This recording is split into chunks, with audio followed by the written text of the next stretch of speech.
오늘 말씀 제목은 의미를 찾는 존재다는 것입니다. 사람은 의미를 찾는 존재입니다. 의미란 하나님과 관계 속에서 발견되는 존재의 목적입니다. 이것을 우리가 좀 기억하고 오늘 말씀을 들었으면 좋겠습니다. 사람은 의미를 찾는 존재인데 그 의미가 무엇이냐? 하나님과 관계 속에서 발견되는 존재의 목적이라는 것입니다. 동물들도 고통을 느낍니다. 그러나 동물들은 그 고통의 이유를 묻지 않습니다. 오직 인간만이 질문을 합니다. 왜 이런 일이 나에게 일어났는가? 이 고난의 의미는 무엇인가? 사람은 고난을 당하면 이런 질문을 합니다. 이 질문은 단순한 호기심이 아닙니다. 이것은 인간 존재를 지탱하는 가장 깊은 질문이다라고 할 수 있습니다. 인간은 고통을 느끼는 존재가 아니라 의미를 묻는 존재입니다. 동물은 그냥 고통을 당하고 끝나요. 그러나 인간은 고통을 당한 것으로 끝나지 않고 이 고통이 나에게 왜 왔는가? 어떤 의미가 있는가? 그 의미를 묻는 존재라는 것이, 우리는 단순히 지식을 쌓거나 돈을 모으거나 업적을 남기기 위해서 사는 존재가 아닙니다. 우리는 존재의 가치와 방향을 묻는 존재다. 내가 왜 존재하는지, 왜 살아야 되는지, 어떻게 살아야 되는지 그 방향을 묻는 존재입니다. 왜 우리는 이렇게 의미를 찾는 걸까요? 그것은 유한한 삶을 가치 있게 살기 위해서 그런 겁니다. 누구나 한 번뿐인 인생입니다. 이 한 번뿐인 인생을 가장 가치 있는 일에 헌신하고 싶기 때문입니다. 그래서 의미를 찾는 겁니다. 그러므로 의미를 찾는다는 것은 단순한 생각이 아니고 내 인생의 설계도를 펼치려는 몸부림이다라는 것이, 나를 만드신 하나님이, 나를 창조하신 창조주가 나에게 어떤 계획을 갖고 계시고 설계도를 만들어 놓으셨을 거라는 거예요. 그 인생의 설계도가 무엇일까? 나 그 인생의 설계대로로 살고 싶다라고 하는 몸부림, 바로 그것이 의미를 찾는 것입니다. 나는 왜 사는가? 나는 무엇을 위해서 사는가? 내가 하는 일은 어떤 가치가 있는가? 그것을 질문하는 것입니다. 그런데 오늘날 많은 사람들이 이런 질문을 내려놓고 살고 있는 거죠. 나는 지금 살아가고 있는가? 아니면 버티고 있는가? 많은 사람들이 살아가는 것처럼 보이지만 이 어려운 현실을 그냥 버티고 있는 경우가 많습니다. 이 질문이 살아있는 한 인간은 방향을 잃지 않습니다. 그러나 이 질문이 사라지는 순간 인간은 표류하게 됩니다. 하나님은 우리를 단순히 생각하는 존재로 만든 게 아닙니다. 우리를 분별하는 존재로 만드셨고 선택하는 존재를 만드셨고 그 선택 속에서 하나님의 의미를 찾는 존재로 만드셨다는 것이, 그래서 분별하는 것은 방향을 결정합니다. 이것이 옳으냐 저것이 옳으냐 분별해서 방향을 결정하는 것입니다. 선택하는 것은 걸음을 만듭니다. 나 이것을 선택할 거야. 나 이 길로 갈 거야. 그리고 걸음을 만듭니다. 그러나 끝까지 그 걸음을 가게 하시는 것은 바로 의미다라는 것이. 우리가 바른 것을 선택하고 그것을 가더라도 힘들고 어려운 역경이 찾아오기 마련이거든요. 그러면 사람들은 거기서 포기하거나 주저앉게 돼요.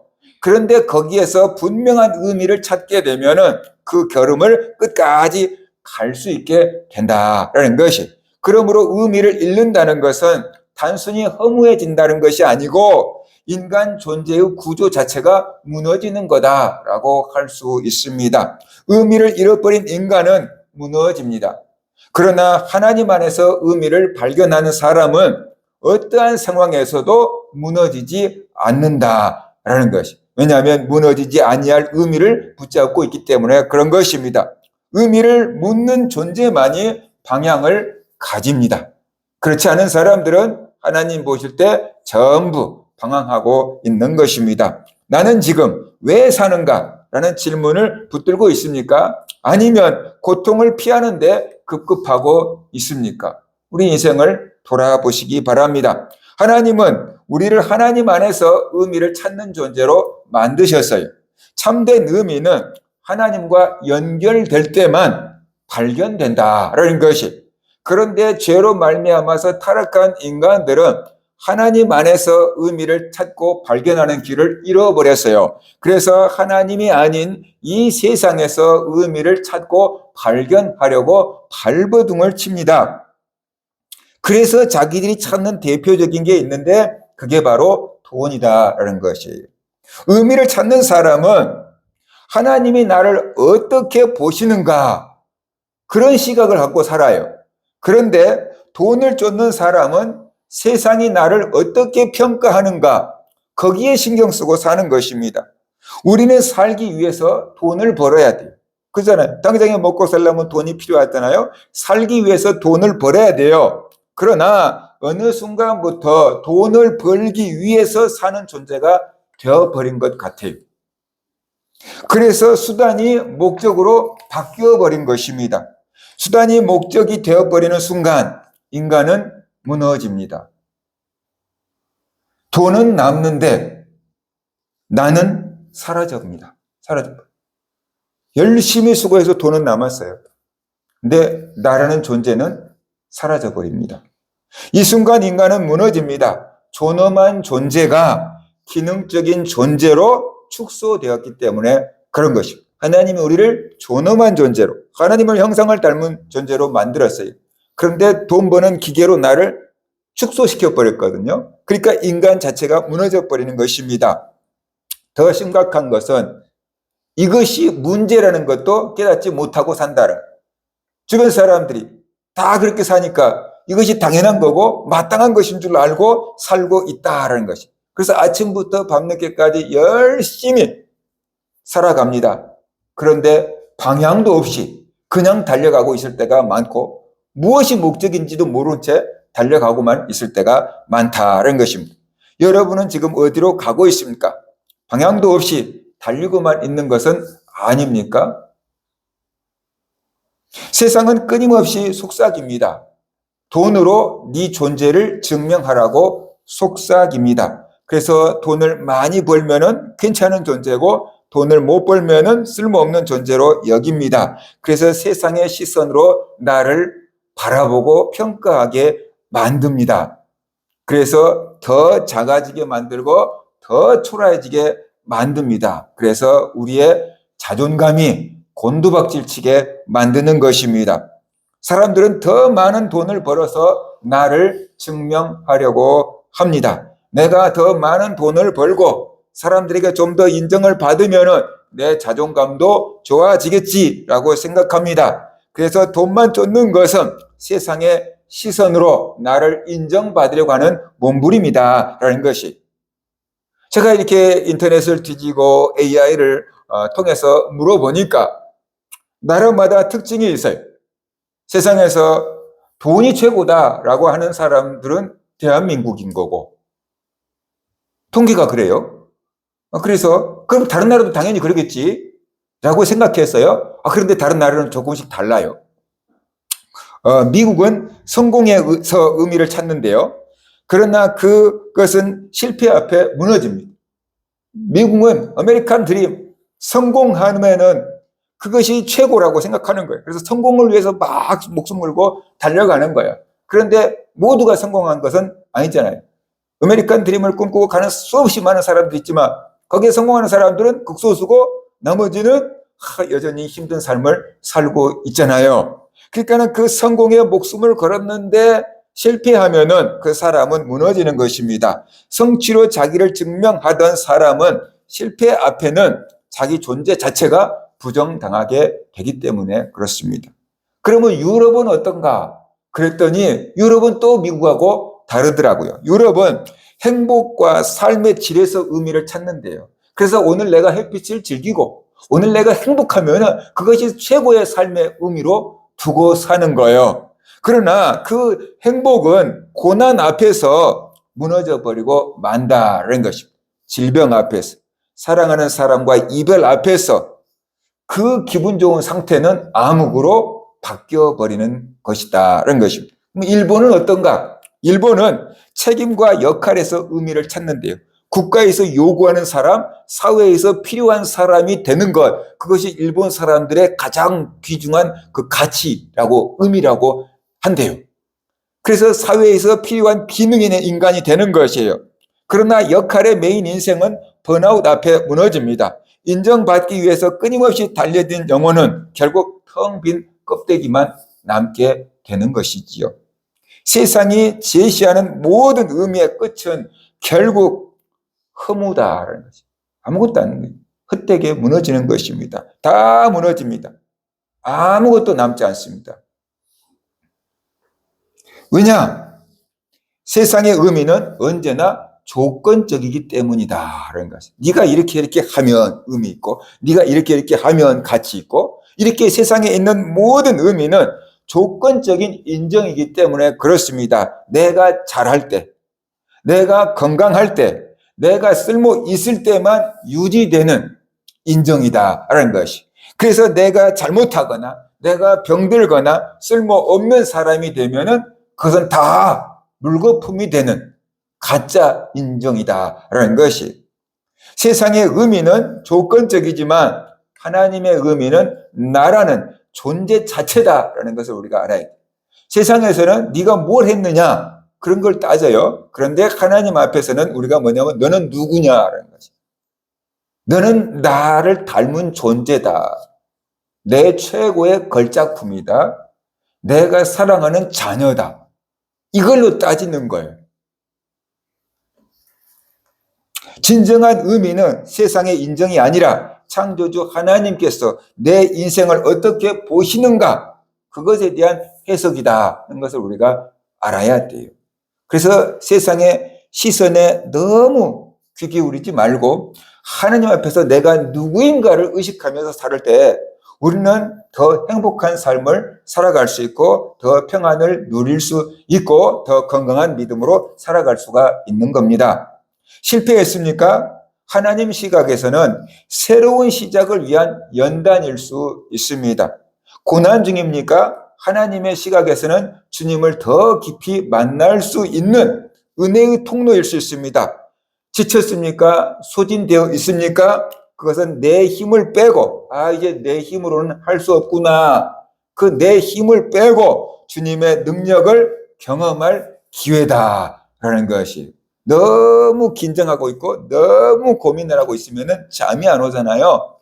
그런데 잠이 들 때 보세요. 그렇게 긴장하고 있고 그렇게 많은 생각들이 서서히 내려놔지면서 그냥 긴장이 쫙 풀리면서 잠이 빠지는 거잖아요.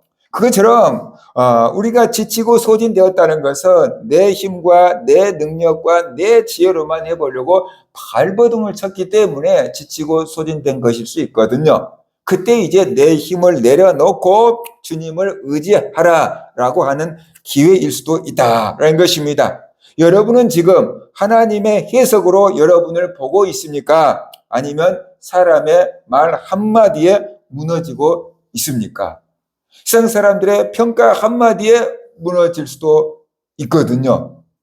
잘 나가는 연예인들도 세상 사람들의 평가 한마디, 유튜브 글 한마디에 무너져 버릴 수도 있지요. 그죠? 세상은 성취를 요구하지만 하나님은 나라는 내가 누구인가라는 내 존재 자체를 일깨워 주시는 분이다는 것을 알아야 돼요. 그래서 교회 와서 하나님의 말씀을 들을 때도 단순히 내 아픈 곳에 중한 병이 걸렸는데 빨간 약 발라주는 것만을 기대하지 말고 세상에서 성공하는 법만 들으려고 기대하지 말고 하나님이 누구신가? 하나님이 나를 왜 만드셨는가? 내가 어떻게 살아야 되는가? 왜 인생이 이런가? 그런 깊이 있는 말씀들을 찾아보고 그 속에서 내가 갈 방향을 정할 수 있는 그런 성도들이 되어야 된다라는 것이. 그런데 우리는 임시 방편을 원할 때가 많거든요. 단순한 위로 괜찮을 거야. 좋아질 거야. 그런 단순한 위로나 세상에서 성공하십시오. 복 받으십시오. 아멘 아멘 하면서 곧 뭐가 될 것 같은 그런 것만을 기대할 때가 많다는 것이. 당장에는 그런 것들이 필요할 수도 있고 도움이 될 수도 있을 것입니다. 그러나 근본적인 해결책은 아니라는 것이에요. 하나님 안에서 내가 왜 이런지, 어떻게 해야 되는지를 우리가 근본적으로 찾고 발견하고 내 인생의 가치관이 바뀌어서 살아갈 때 환경이 나를 짓누를지라도 그것을 버티고 뚫고 일어날 수 있는 생명을 발휘할 수 있다는 것이에요. 그래서 세상은 성취를 요구하지만 하나님은 나라는 존재가 누구인지를 일깨워 주는 것입니다. 야, 너 별 볼 일 없는 인간이 아니야. 너는 나를 닮은 존재야.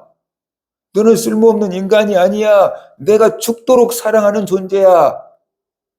그러면서 우리의 존재 자체를 일깨워 준다는 것입니다. 세상의 인정을 갈구하며 모래 위에 짓는 집을 짓지 마십시오. 하나님의 해석을 붙잡고 반석 위에 서는 인생이 되시기를 바랍니다. 솔로몬은 이렇게 선언했습니다. 헛되고 헛되며 헛되고 헛되니 모든 것이 헛되도다.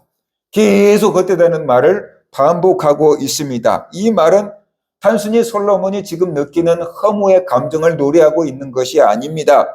하나님을 떠난 인생은 반드시 이 허무주의에 빠지게 된다라는 인생의 결론을 말하고 있는 것입니다. 모든 것을 다 이뤄보고 모든 것을 다 해봤는데 결국 아무런 의미가 없다. 솔로몬만큼 누려본 사람이 역사 이래 얼마나 있겠습니까? 많지 않을 거예요. 그런데 모든 것을 원하는 것을 얻어보고 성취해보고 다 해본 솔로몬이 보니까 다 헛되네. 의미가 없네. 왜 이래야 되는데? 그렇게 된 거예요. 그래서 헛되고 헛되고 헛되고 헛되니 모든 것이 헛되도다라고 말했던 것입니다. 하나님을 떠나서 세상적인 것에서 의미를 찾는 사람들은 결국 이렇게 허무하네. 인생 참 허무하네. 거기에 빠지게 된다는 것입니다. 목적을 잃어버리고 수단만 붙든 인생의 마지막이 이런 것입니다. 수단이 목적이 되는 순간 인간은 기능적인 존재로 변하게 됩니다. 지금 우리의 삶을 돌아보십시오. 나는 삶의 이유를 붙잡고 있는가? 아니면 수단에 끌려가고 있는가? 어떤 사람은 능동적으로 자기 인생을 주도적으로 살아가는데 어떤 사람은 다른 사람이 조종하는 대로 시킨 대로 끌려다니는 사람들이 있어요. 공부를 잘해도 내가 스스로 공부하는 방법을 터득해서 공부를 잘하는 사람도 있고 1대1 쪽집게 과외만 막 이렇게 해갖고 막 시킨 대로 막 해서 공부를 잘하는 사람이 있는데 결국에 가서 보면은 다른 거예요. 학교 다닐 때는 비슷할 수 있는데 졸업하고 나면은 인생 전체를 1대1로 과외를 해주기란 쉽지 않잖아요. 학교 공부를 1대1 과외를 해줄 수는 있어요. 그런데 인생 전체를 과외해주면은 그것은 자기 인생이 아니죠. 그죠? 그래서 행복할 수가 없는 것입니다. 나는 돈을 사용하고 있는가 아니면 돈에 이용당하고 있는가? 그것이 내가 돈을 사용할 수 있으면 내가 돈의 주인이 되는 거예요. 그런데 내가 돈에 이용당하고 있으면은 돈의 종이 되어 있는 거다. 그걸 우리가 알아야 돼요. 고난에는 두 가지 얼굴이 있습니다. 같은 고난도 누구의 손에 있느냐에 따라서 결과가 달라집니다. 사탄은 고난을 통해서 우리를 무너뜨리려고 합니다. 그러나 하나님은 고난을 통해서 우리를 빚어가신다라는 것이에요. 어떤 것은 시간이 지나면 썩어버리는 과일이 있는데 어떤 과일은 시간이 지나면 익어가는 과일이 있고 더 달아지는 과일이 있잖아요. 그것처럼 똑같은 고난인데 사탄은 우리를 하나님으로부터 멀어지게 하고 절망 속에 가두려고 합니다. 그러나 하나님은 그 고난을 통해서 우리의 믿음을 정결하게 만들고 우리의 인격을 성장시키고 우리가 하늘의 소망을 두고 살게 만든다는 것이 마치 용광로 속에서 불순물이 제거되고 순금이 만들어지듯이 하나님은 우리를 단련하십니다. 같은 고난입니다. 그런데 결과가 다릅니다. 그 이유는 뭐냐? 해석의 차이다. 고난을 바라보는 그 해석의 차이에서 전혀 다른 결과가 나오게 되는 것입니다. 욥은 이렇게 고백했습니다. 그가 나를 단련하신 후에는 내가 정금같이, 요즘 번역에는 순금같이 되어 나오리라 그랬어요. 욥기 23장 10절 말씀입니다. 욥은 분명히 자기가 지금 고난을 당하고 있어요. 하나님이 왜 자기를 고난시키는지, 왜 자기에게 고통이 찾아오는지 음성을 듣지 못했어요. 왜 하나님이 나에게 이런 고난을 줄까? 끊임없이 질문하고 정말로 하나님 앞에서 몸부림을 칩니다. 그런데 지금까지 알고 있던 하나님을 의식하다가 보니까 이런 고백을 하게 되는 겁니다. 그가 나를 단련하신 후에는 내가 순금같이 되어 나오리라. 이 고난이 자기의 끝은 아니라 그랬어요. 이 고난이 자기를 멸망시킬 게 아니라는 것이, 이 고난을 통해서 순금같이 빚어질 거다라고 말하고 있는 것이지요. 그러니까 욥은 사탄이 주는, 친구들이 주는 해석을 받아들인 게 아니고 지금까지 알고 있는 선하신 하나님, 그 선하신 하나님의 시각으로 자기의 고난을 해석하고 있는 겁니다. 그렇기 때문에 그 말로 다 할 수 없는 고난 속에서 버티고 견디고 이길 수 있는 힘을 얻게 된 것이지요. 같은 고난, 다른 결말, 그것은 어디에서 차이가 난다고요? 해석에서. 어디에서 차이가 난다고요? 해석에서. 이거 붙잡고 가야 돼요, 여러분이. 똑같은 고난을 당해요. 그런데 어떤 사람은 무너지고 어떤 사람은 살아버텨요. 거기가 무엇이 차이가 나느냐? 그 고난을 바라보는 해석에서 차이가 난다라는 거죠. 이제 나는 망했다라고 보는 사람과 하나님이 나를 쓰려고 훈련하실 거야 라고 해석하는 사람이 결과가 다르다라는 것이 해석이에요. 어떻게 해석하며 사느냐에 따라서 우리의 인생이 달라지는 것입니다. 여러분은 고난을 저주로 해석하고 있습니까? 아니면 여러분을 빚으시는 하나님의 손길로 해석하고 있습니까? 그것이 일생을 살아가는 여러분의 안경이 됩니다. 이 고난만 그렇게 바라보는 게 아니고 앞으로 당할 모든 고난을 그런 식으로 해석하는 겁니다. 왜냐하면 그 사람은 그런 안경을 끼고 있기 때문에 그런 겁니다. 그러니까는 그렇게 갈 수밖에 없어요. 그래서 지금 내 안경이 제대로 끼워졌다라고 한다면 그 안경을 갖고 평생 사시기 바랍니다. 그게 행복한 겁니다. 근데 내 지금 안경이 잘못됐네. 이 안경 계속 끼고 살면 내 인생이 처참해지겠네. 라고 한다고 한다면 지금 해석의 틀을 바꾸셔야 돼요. 지금 안경을 바꿔야 돼요. 무슨 안경이요? 여러분의 고난을 해석하는 안경을 바꿔야 된다라는 거죠. 그걸 바꾸면 여러분의 인생이 변화되는 것입니다. 지금 여러분의 고난은 무엇입니까? 그 고난은 여러분을 무너뜨리고 있습니까? 아니면 여러분을 빚어가고 있습니까? 해석의 차이예요. 의미가 바뀌는 순간 인생이 바뀝니다. 해석이 바뀌는 순간 인생이 바뀝니다. 사람들은 환경이 바뀌어야지 내가 바뀐다고 생각해요. 그럴 수도 있어요. 그런데 환경이 그대로인데 내가 세상을 바라보는 눈이 바뀌어버리면은 그 똑같은 환경도 다르게 보인다라는 것이. 내가 힘들고 어려울 때는 세상도 참 안 좋은 것들만 막 보여요. 근데 내가 막 기쁘고 행복하면 세상도 다 아름답게 보여요. 그것이 고난은 끝이 아니라 하나님이 말씀하시는 통로다는 것을 우리가 알아야 돼요. 고난은 하나님이 우리를 부르시는 스피커입니다. 한 사람의 이야기가 생각납니다. 나치 강제 수용소에서 모든 것을 잃어버렸던 정신과 의사 빅터 프랭크. 그는 인간의 존엄이 철저하게 집합되는 곳에서 살았습니다. 이름 대신에 숫자로 불리고 짐승처럼 강제 노동에 시달리고 언제 가스실에 끌려갈지 모르는 극심한 공포 속에서 지내야겠습니다.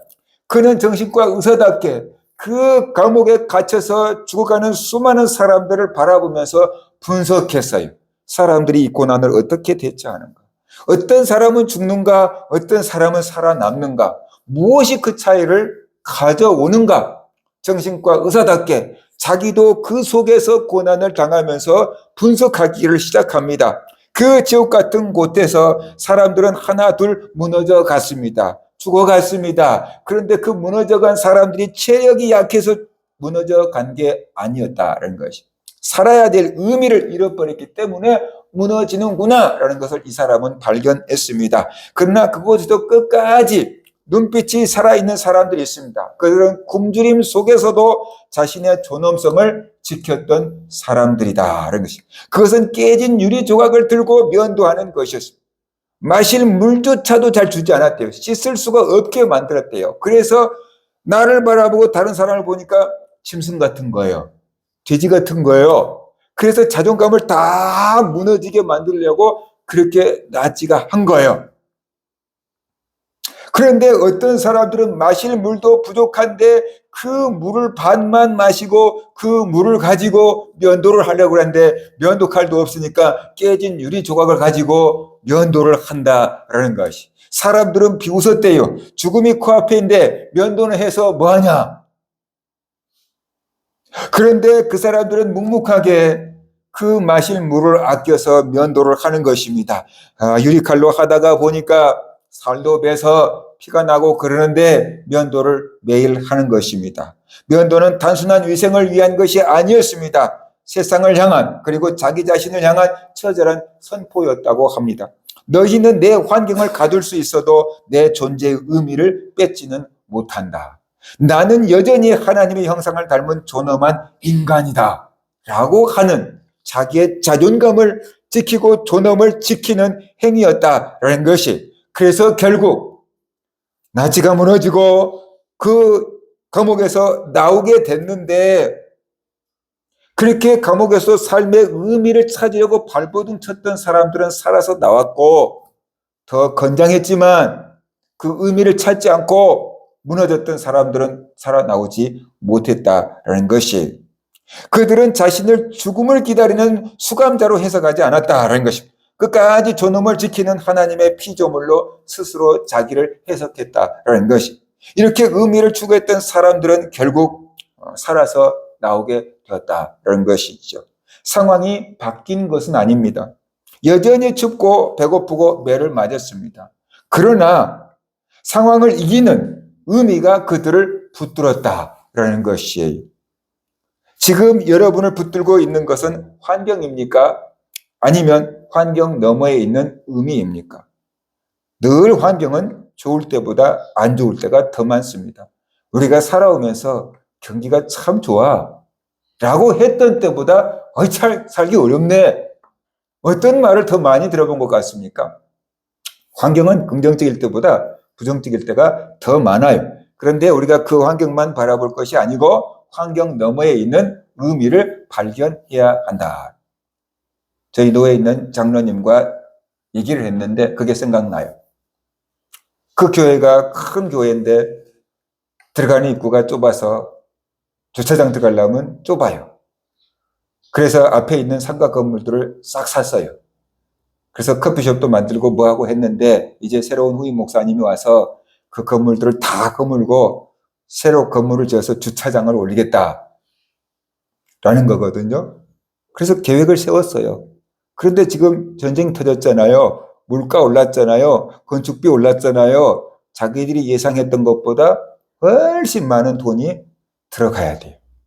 그러면은 장로님들 중에서, 수십 명이 되는 장로님들 중에서 목사님 지금 물가가 올랐습니다. 좀 뒤에 하면 안 됩니까? 이럴 사람도 나올 법한데 어떤 장로님이 그러더래요.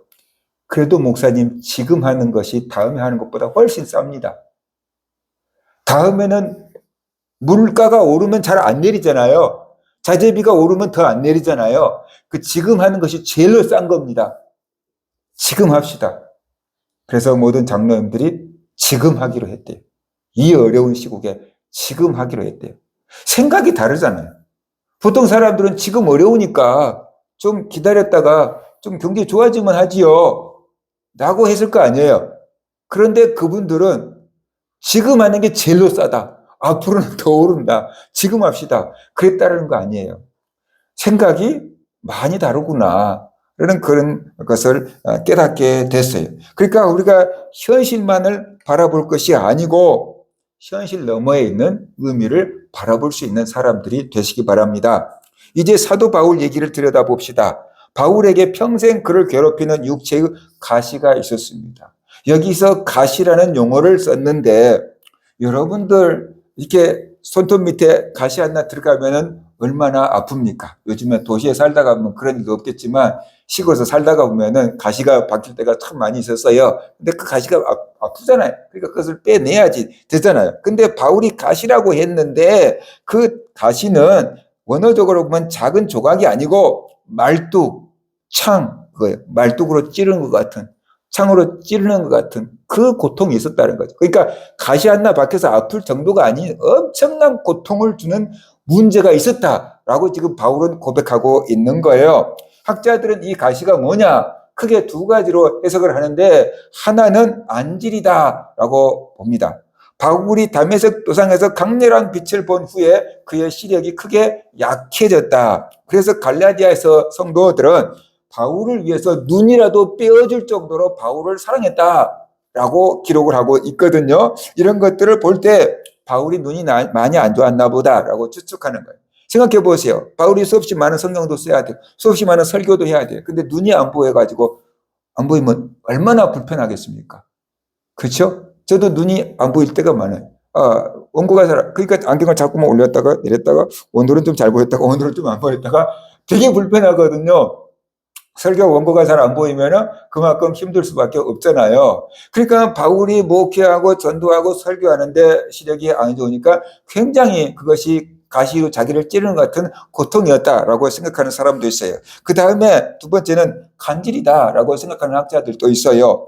고대 사회에서 간질은 천벌로 여겨졌어요. 옛날에 우리나라도 그런 경우가 좀 있었어요. 요즘에는 뇌 문제다라고 하지만 예전에는 하늘이 내린 벌이다라고 생각하는 그런 시대가 있었다라는 것이에요. 바울이 그런 시대에 살았는데 복음을 전하다가 바울이 갑자기 막 쓰러져요. 그러면 사람들이 어떤 반응을 보이겠습니까? 천지를 만드신 하나님을 믿는 다음에 그 하나님을 전한 다음에 근데 그 하나님이 자기도 못 고치네? 그럴 거 아니에요. 바울이 수많은 사람들을 고치잖아요. 그런데 자기가 설교하다가 가끔씩 쓰러지면 사람들이 남들은 다 잘 고치면서 왜 자기는 못 고치고 저러고 있는 거야? 이렇게 생각하지 않겠습니까? 그러니까 바울이 복음을 전하는데 얼마나 장애가 되고 힘들었겠습니까? 조혜교 목사님 설교를 들어보니까 조혜교 목사님이 집회하면서 많은 환자들이 고쳐졌잖아요. 그런데 조혜교 목사님 와 자기가 손 얹고 환자가 고쳐지는 그 모습을 보면서 하나님 저도요 그랬다는 거예요. 본인도 참 힘든 질병이 있었다는 거예요. 근데 자기 질병은 안 고쳐지고 하나님이 자기를 통해서 남을 고치긴 하는데 자기 질병은 안 고쳐지니까 얼마나 애가 탔겠어요. 그래서 자기 앞에서 고쳐지는 그 사람들을 바라보면서 수없이 하나님 저도요 그랬다는 거 아니에요. 그 소리가 무슨 뜻입니까? 하나님 나도 고쳐주세요. 하나님 나도 고쳐주세요. 그랬다는 거예요. 그 능력이 대단하지만 그 능력이 자기 것이 아니었던 거예요. 자기 것이었다고 한다면 자기부터 고쳤겠지요. 하나님이 그 사람을 통해서 일하시는 거예요. 하나님이 그 환자에게 역사하시는 거예요. 그러니까 그 사람은 고쳐지는데 그 통로인 나는 안 고쳐질 수 있는 거예요. 바울이 다른 사람, 죽은 사람도 살려냈잖아요. 그런데 자기 병은 안 고쳐지는 거예요. 얼마나 이해할 수 없었겠어요. 얼마나 힘들었겠어요. 사람들이 얼마나 비난했겠어요. 그래서 바울은 너무 비참해서 그것을 사탄의 사자다라고 얘기했어요. 사탄이 나에게 심어놓은 가시다라고 생각한 거예요. 그래서 하나님 이것 좀 고쳐주세요. 이거 복음 전하는데 너무 힘들어요. 복음 전하는데 너무 방해가 돼요. 하나님 이것 좀 고쳐주세요. 3번씩이나 정말로 끝까지 부르짖었다는 뜻이에요. 그런데 하나님의 응답은 우리의 상상을 초월합니다. 그토록 하나님이라는 바울, 주님을 위해서 목숨을 건 바울, 하나님의 영광을 위해서 고쳐달라고 하면 알았다. 고쳐줬을 것 같은데 하나님의 대답은 내 은혜가 너에게 족하도다. 이는 내 능력이 너에게 약한 데서 온전하여 짐이라. 이렇게 하나님이 말씀하신 거예요. 네가 받은 은혜가 너무 크기 때문에 교만해지지 않게 하려고 내가 하나 심어놨다. 하나님이 그렇게 말씀하시는 거예요. 그러니까 바울은 지금까지 사탄이 자기를 방해하려고 그 가시를 심어놓은 줄 알았어요. 그래서 사탄의 사자라고 했어요. 이거 없어져야 될 거라고 생각했어요. 그래서 고쳐달라고 한 거예요. 그런데 하나님의 말씀은 아니다. 사탄이 심어놓은 게 아니다. 내가 넣어놓은 거다. 왜? 네가 너무 많은 은혜를 받았잖니. 교만해지고 이단되고 사입이 되지 못하도록 내가 하나 딱 심어놓은 거야. 네가 약할 때 내 능력이 온전해지기 때문이다. 네가 약할 때 하나님을 의지하고 네가 약할 때 온전한 하나님의 능력의 통로가 될 수 있기 때문이야. 그래서 내가 넣어놓은 거야. 그렇게 하나님이 말씀하시는 거예요. 하나님은 상황을 바꾸지 않으셨어요. 가시는 여전히 바울의 몸을 찌르고 있었어요. 그러나 이제 바울의 시선이 바뀌었어요. 어떻게 바뀌었어요? 사탄이 심어놓은 게 아니구나. 하나님이 주신 거구나. 이것이 방해가 아니구나. 하나님의 능력의 통로구나. 나를 살리는 것이구나. 내 영적인 것을 살리는 것이구나. 라는 것을 깨닫게 됐어요. 그래서 가시는 더 이상 사역의 방해물이 아니라 그리스도의 능력이 머무는 통로가 된다는 것을 알았어요. 약하면 더 이상 수치가 아니라 세상의 인정이 아니라 하나님의 해석을 따르는 게 되었다라는 것이에요. 그래서 바울은 이렇게 선포하잖아요. 내가 약할 그때 강함이라. 나의 약함을 자랑하리라. 예전에는 감추고 싶었어요. 만약에 간질이었다라고 생각을 해봅시다. 바울이 이렇게 기도하지 않았겠습니까? 하나님, 오늘날 설교합니다. 하나님 설교 시간에는 제발 쓰러지지 않도록 하나님 붙들어 주세요. 붙들어 주세요. 붙들어 주세요. 그러면서 설교하지 않았겠습니까? 이거 처음에 온 사람들이 알면 안 돼요. 복음 전파에 방해가 돼요. 내가 아프다는 거 새신자들 모르게 해주세요. 그렇게 기도했을 수도 있어요. 그런데 바울은 이제 하나님의 음성을 탁 듣고 나니까 내 약함을 자랑하리라. 그러잖아요. 내 약함을 자랑하리라.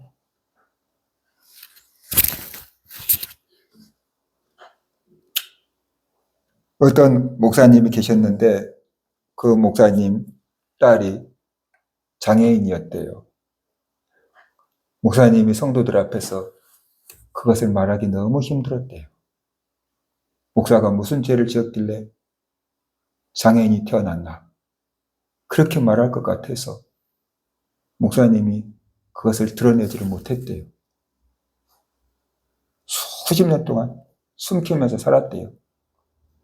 자기 딸도 교회 데려가지도 않았겠죠. 데려갔으면 다 알았을 테니까. 그렇게 세월이 지나다가 어느 순간 목사님이 아니다. 나의 약함을 자랑해야 되겠다. 생각하고 성도님들 앞에서 몇십 년 만에 처음으로 성도님들이 모르는 제 딸이 있습니다. 태어날 때부터 장애를 가지고 태어난 딸이 있습니다. 목사가 무슨 죄를 짓길래 장애인이 태어났나 그런 말이 나올까 봐서 숨겨두고 키운 딸이 있습니다. 그러면서 성도님들 앞에 고백을 했대요. 그랬더니 이 목사님이 생각했던 것과 다르게 성도님들이 우리 목사님에게도 저런 고통이 있었구나. 늘 행복해 보이는 우리 목사님 속에서 저런 고통이 있었구나. 저런 고통을 끌어안고 목회하려고 했으니 얼마나 힘들었을까. 우리가 힘이 되어드리자. 그리고 성도님들이 더 하나로 똘똘 뭉쳐가지고 큰 교회를 일구었대요. 지금은 은퇴해서 기도 또 그런 장애인들 사역을 하고 계신다고 들었는데 자기 약함이 수치가 되고 복음의 장애가 될 거라고 생각한 거예요. 그래서 그것을 자랑하지 않고 감추고 숨겼던 거예요. 그러나 바울의 말처럼 나의 약함을 자랑하리라. 내가 약할 때 하나님이 곧 강함이라 라는 것을 알고 드러냈더니 교회가 그걸로 인해서 더 끈끈하게 하나가 되었다라는 것이 여러분이 가지고 있는 수치, 여러분이 가지고 있는 약함, 다른 사람에게 알리면 안 되지. 내 단점을 알리면 안 되지. 그러고 감추고 있을 수도 있거든요. 그런데 하나님 앞에서 우리가 그 단점을 인정하고 내어놓을 때 나의 단점을 도와주고 보완해 줄 수 있는 동역자도 만날 수 있는 거다라는 것이 나의 단점이 오히려 더 강함이 될 수 있고 하나님의 능력이 드러나는 통로가 될 수도 있다라는 것이 성도들 앞에서 가정에 부끄러운 일인데 너무 그러면서 혼자서 끌어안고 고민하지 마시고 나 이렇게 힘들어요. 기도 좀 해주세요. 그렇게 기도를 부탁하고 기도의 도움을 받으면서 살아갈 수 있다고 한다면 얼마나 좋을까라는 생각이 됩니다. 상황이 아니라 해석이 바뀔 때 인생이 바뀝니다. 여러분은 여러분의 약함을 어떻게 해석하고 있습니까? 실패입니까? 아니면 하나님의 능력이 머무는 통로입니까? 예수님은 십자가 앞에서 겟세마네 동산에서 기도하십니다. 할 수만 있거든 이 잔이 내게서 지나가게 하옵소서. 그러나 나의 원대로 마옵시고 아버지의 원대로 되기를 원하나이다 라고 기도했습니다. 예수님은 고통보다 그 고통이 가지는 의미를 더 크게 보셨습니다. 그 죽음은 우리를 살리기 위한 죽음이고 그 죽음은 하나님의 뜻을 이루기 위한 죽음이라는 것을 아셨습니다. 그래서 십자가는 실패가 아니고 가장 완벽한 승리라는 것을 아셨습니다. 그래서 기꺼이 십자가를 지신 겁니다. 한 알의 밀이 땅에 떨어져 죽지 아니하면 한 알 그대로 있고 죽으면 많은 열매를 맺느니라. 요한복음 12장 24절에서 말씀을 하셨습니다. 예수님은 고난 속에서도 의미를 놓치지 않으셨습니다. 그 의미는 사랑이었고 구원이었고 하나님의 뜻을 이루는 것이었습니다. 여기에서 예수님은 의미를 찾으셨습니다. 그래서 그 십자가가 얼마나 고통스러운지를 아셨지만 결국 그 십자가를 지기로 결단하신 겁니다. 십자가는 고통이 아니라 가장 완벽한 승리가 되었습니다. 예수님의 부활로 그것을 입증하셨습니다. 전도서는 반복해서 말합니다. 헛되니 모든 것이 헛되도다. 그런데 전도서 끝에 가서 이렇게 결론을 내립니다. 하나님을 경외하고 그의 명령들을 지킬지어다. 이것이 모든 사람의 본분이니라. 전도서 12장 13절. 이것은 인간의 본분이라 그랬어요. 결국 의미의 답은 하나님이다. 그런 것이. 우리는 결국 어디서 의미를 찾아야 되는가? 하나님에게서 의미를 찾아야만 된다는 것입니다. 바울도 하나님에게서 삶의 의미를 찾았고 예수님도 하나님에게서 삶의 의미를 찾았습니다. 이제 우리도 세상의 시선이 아닌 하나님에게서 내 삶의 의미를 찾아야 될 줄로 믿습니다.